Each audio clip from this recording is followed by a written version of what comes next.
porque finalmente están confirmadas las elecciones primarias de los distintos candidatos de la oposición. Ellos mismos las han organizado, ellos mismos las han, sobre todo, defendido y ahora las vuelven a confirmar. Digo, las vuelven a confirmar porque muchas veces se puso en duda si efectivamente incluso no aparecería alguna determinación judicial.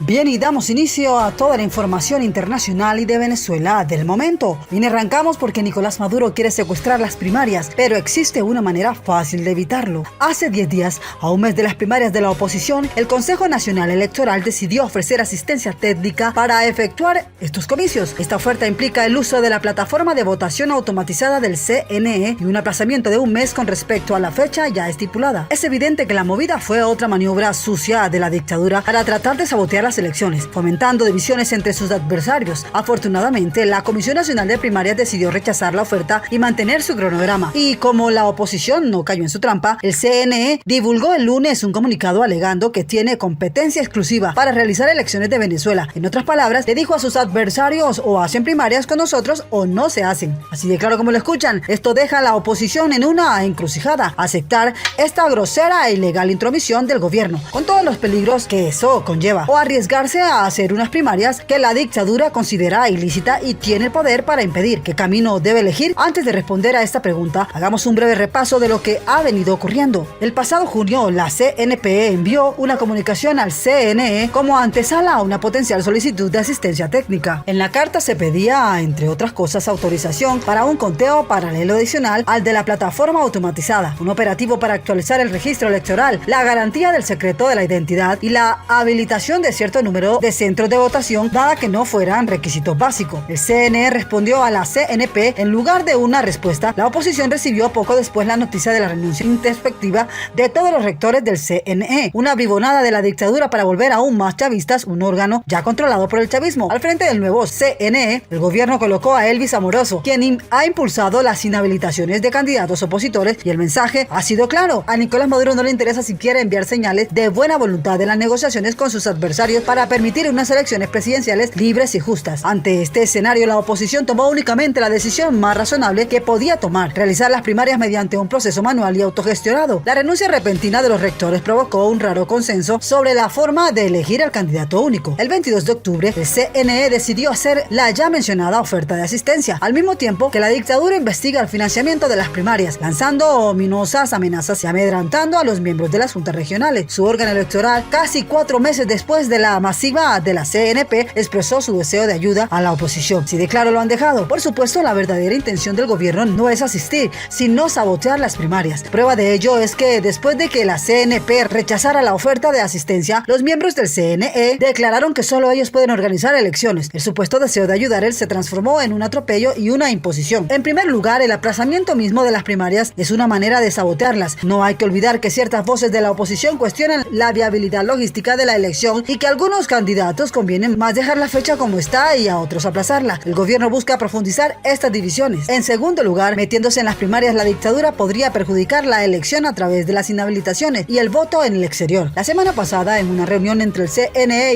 y la CNP para discutir la oferta de asistencia, Elvis Amoroso se comprometió a respetar la inscripción de los 13 candidatos que están compitiendo en las primarias, pero en la propuesta formal de asistencia del CNE se establece un lapso de 3 días para las postulaciones de candidatos. ¿Qué garantía existe de que se permitirá la participación de todos los candidatos si tienen que postularse ante el CNE? Así como lo escuchan. ¿O qué garantía hay de que el Tribunal Supremo no ordenará al órgano electoral que impida la inscripción de los inhabilitados? Lo mismo se aplica al voto en el exterior. ¿Qué garantías hay de que el gobierno lo permita? Finalmente, este es el tema del sistema automatizado de votación. En su oferta, el CNE se comprometió a hacer 6 auditorías, la mitad de lo que normalmente se requiere. Como ha dicho Eugenio Martínez, aceptar este número reducido podría establecer un precedente negativo para las elecciones presidenciales del 2024. Si la oposición aceptara solo 6 auditorías en las primarias, ¿por qué se harían 12 en el próximo año? Frente a este difícil escenario, la oposición tiene que pensar con creatividad y ser flexible en su estrategia. Para mí sería un error agachar la cabeza y aceptar esta imposición del CNE, pero también es riesgoso ignorar esas maniobras sucias y exponerse a que la dictadura declare ilegal las primarias y las impida a las fuerzas. Tiene que haber un plan de contingencia. Por eso creo que si el gobierno sigue empeñado en escamotear los comicios, debe considerarse la posibilidad de hacer una encuesta para elegir al candidato. A través de este mecanismo se le cerraría al chavismo la posibilidad de impedir la elección del abanderado opositor. Representantes técnicos de todos los contendientes podrían participar en el diseño, realización y verificación de la encuesta o las encuestas. Los desafíos logísticos del sondeo serían muchos más fáciles de superar que los de organizar unas primarias que el gobierno está empeñado en sabotear y si acaso en pedir. A nivel político, no es fácil dar un giro a estas alturas, pero el gobierno podría privar a la oposición de cualquier otra alternativa. Así como lo están escuchando mis amigos, eso es lo que está pasando en Venezuela. Continuamos con más información.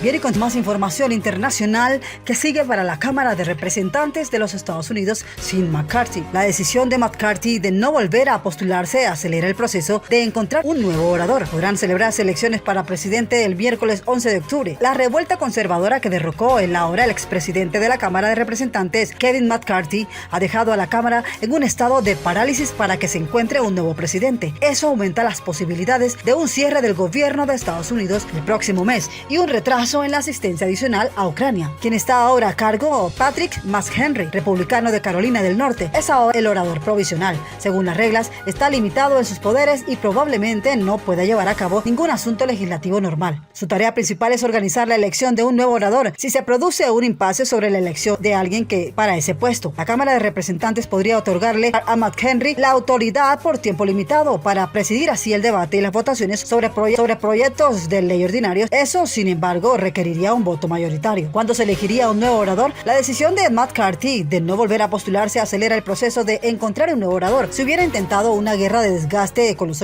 ocho oponentes republicanos que provocaron su caída, habría prolongado el proceso. McHenry ha anunciado su intención de acelerar elecciones de presidente el miércoles 11 de octubre. La mayoría republicana de la Cámara de Representantes celebrará un foro a puerta cerrada el martes, donde los candidatos presentarse para el puesto. La conferencia luego votaría para seleccionar a un candidato para la presidencia. Si urge un candidato fuerte, McHenry planea proceder con las votaciones en el piso para instalar a un nuevo orador. Así como lo están escuchando, mis amigos, estas son las noticias internacionales del momento. Continuamos con más. ¿Cómo funciona la elección de presidente? La elección se llevará a cabo mediante votación nominal en el pleno de la Cámara. Con 2 vacantes en la Cámara de 435 miembros, un candidato debe obtener 217 votos para ganar. Si todos los miembros se presentaron y votaron, ninguno se abstuvo votando presente. En enero, McCarthy se convirtió en presidente, pero solo después de un récord de 15 votaciones. Unir la conferencia republicana detrás de un candidato de consenso será difícil, dados los diferentes objetivos de los moderados y ultraconservadores de los distritos indecisos que derrocaron a McCarthy. Señores, así como lo están escuchando, estas son las noticias del momento. Continuamos con más información. El dictador Nicolás Maduro se estaría preparando y ha doblegado su seguridad, lo que implica lo que se está viendo ahora en estos momentos en el Palacio de Miraflores, el cual se encuentra totalmente blindado por órdenes de Nicolás Maduro. El dictador ahora teme ser extraído, ya que se ha revelado una información muy importante en la cual se afirma que la DEA junto a la CIA estarían preparando una extracción dentro del territorio venezolano, señores. Así como lo están escuchando, los graves vínculos de Nicolás Maduro que este señor tiene con estas redes del narcotráfico y el narcoterrorismo lo hace realmente objetivo principal de esta fuerza internacional. Precisamente ahora Maduro se estaría nuevamente vinculando con las redes de los del Medio Oriente y estaría agotando ahora las últimas reservas de oro. Así como lo están escuchando, señores, Maduro está acabando con el último patrimonio del pueblo venezolano. Estas son las noticias del momento. Continuamos con más información importante. Miren, con más noticias internacionales de última hora. Salió en defensa de Maduro. Petro pidió levantar el bloqueo económico a Venezuela. Así como lo están escuchando, el presidente Gustavo Petro sugirió que se levante el bloqueo económico impuesto sobre Venezuela, argumentando que así se frenará el desastre humanitario del éxodo por el Darién. El presidente Gustavo Petro pidió que se levante el bloqueo económico internacional a Venezuela, según él, para que se frene el desastre humanitario que representa el masivo éxodo de migrantes a través del tapón del Darién. Petro hizo esta solicitud luego de que la Oficina de Naciones Unidas para los Derechos Humanos denunció esta semana sobre asesinatos, desapariciones, tráfico de personas, intimidación y violencia sexual en ese paso de migrantes entre Colombia y Panamá. Este llamado del mandatario colombiano a la comunidad internacional no pasó desapercibido, ya que su pedido de levantar el bloqueo económico podría beneficiar directamente los intereses del régimen venezolano al mando de Nicolás Maduro.